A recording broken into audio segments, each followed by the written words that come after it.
I'm on Bikini Island, which nobody's allowed to live on because of the radioactivity here from U.S. nuclear testing, and I just found a treasure trove. This appears to be where they were studying the effects of radiation on people. There are a series of rooms. I think there are 6 rooms total with beds in them, and inside of this area here is all of the research on the exposure of people to radiation. These are the studies on the radiation exposure of the people that lived here.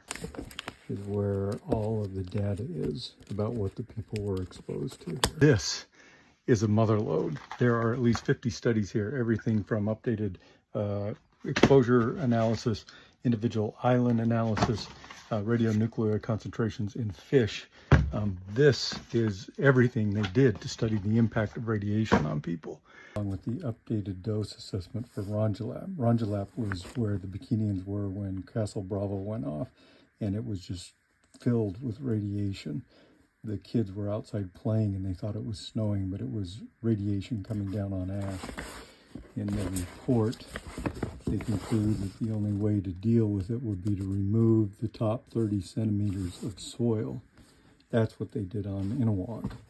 But they said that would effectively reduce the potential effective dose, but would entail environmental costs as well as high dollar costs. This option would necessitate a very long-term commitment to rebuild the soil and revegetate the island. Such a commitment would in turn seem to suggest a continuous infusion of effort and expertise, the availability of which does not now seem assured. So they didn't do it.